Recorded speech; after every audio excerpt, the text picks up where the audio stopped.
your heart again.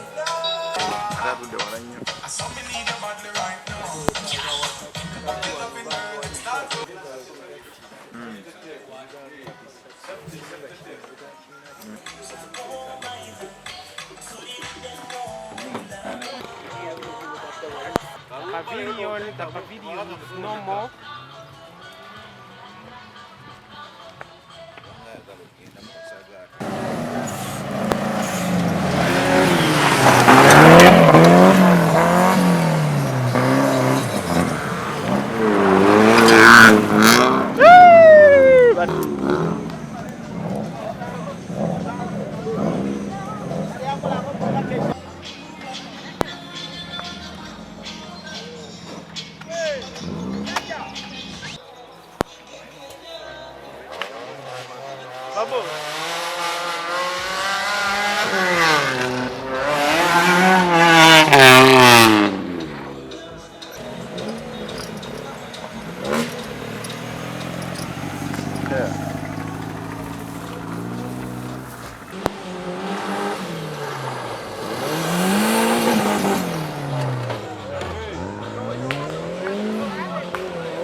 Sorek is open up to Saturday.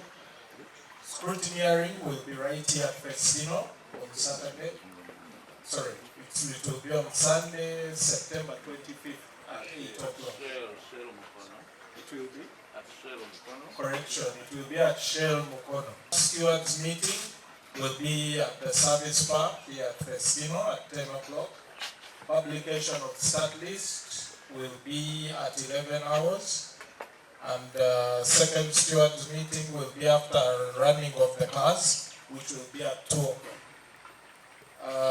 Ladies and gentlemen, we have had such a long time off the Festino grounds. Now is the opportunity to revamp and improve safety of the circuit. We have so far 19 entries.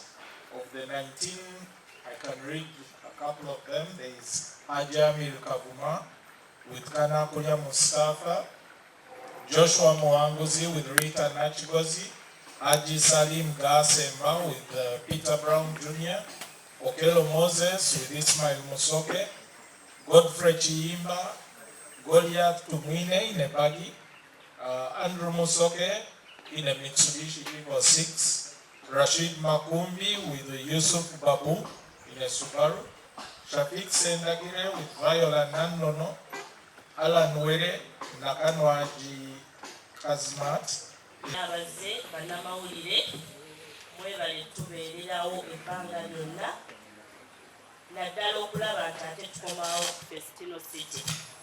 Tubadde tuludde okugira mu Festino naye Mukama mulungi.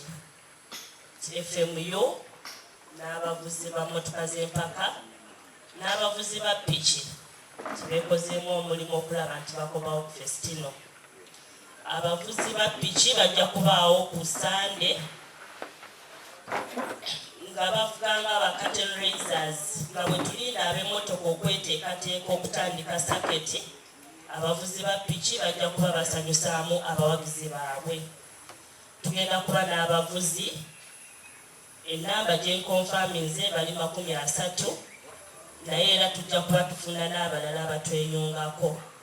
Kuba n'abavuzi tugenda kuba ne omu ku muvuzi waffe owa Uganda eyawangula empaka ezakaggwa eza Afrika yonna y'omu gwe bayita Gift Sebuguzi.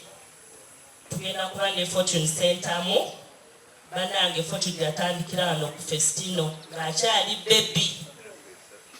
Era beebaza nnyo bannamawulire okufuula Fortune kikyali. Nanko Kagimu nannyini kifo kino abeereddewo nnyo Fortune. Buli we tuyisa akabajeti ng'alina gy'alaga gamba Fortune ka pocket money kaako.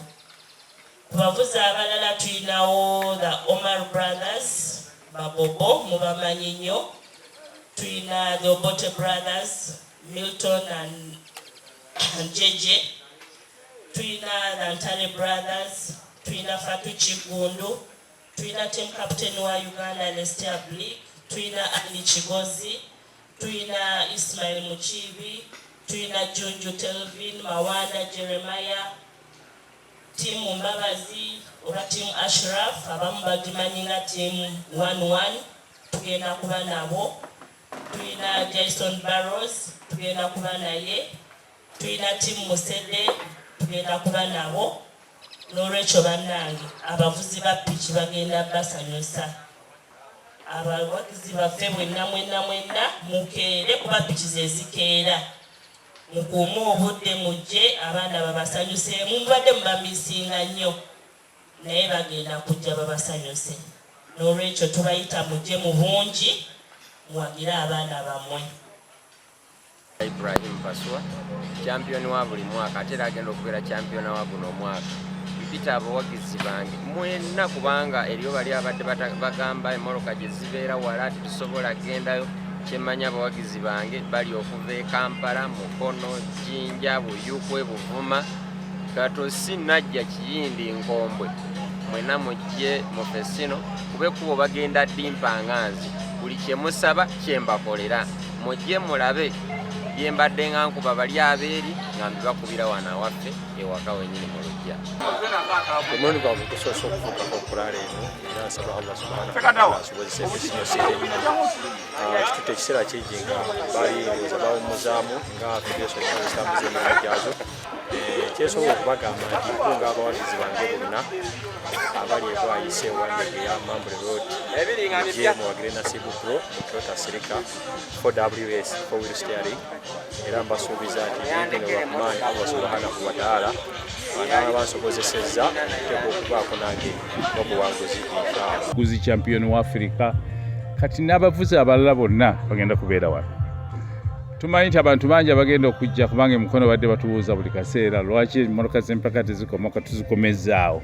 Tukozeemu enkyukakyuka mu ngeri saketi gyetambulamu era zigenda kuva waggulu n'olwekyo accident zigenda kubanga tezisobola kubeerayo olwekyo ekyo tuteeseteese. Naye nammwe mwenna abagenda okujja njagala mbasabe nti bw'oba ozze wano owuliriza abo abateesiteesi n'abapoliisi bagenda okugamba era okole bw'otyo tuleme kufuna bubenje bwonna. N'olwekyo tukomewo tuddemu tunyumirwe emmotoka zaffe ne pikipiki ku olwo olunaku nga 25 Sande omwezi guno.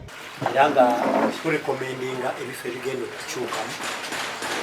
Omugenda kujja tunaba tuyiseeko ku track mujja kulaba nti omuti ogwali wammanga awo gwali gusinga okufunza saketi eno negikikola unsafe. Twagugjeewo ekkoonero lisobola okubeera kuligaziyizaako nti emmotoka bw'ekyuka olina wanene weekyukira.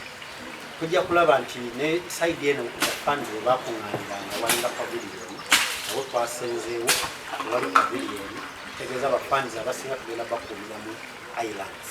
Tetusobola okugazeetinga n'okumanaginga ne basafute baffe.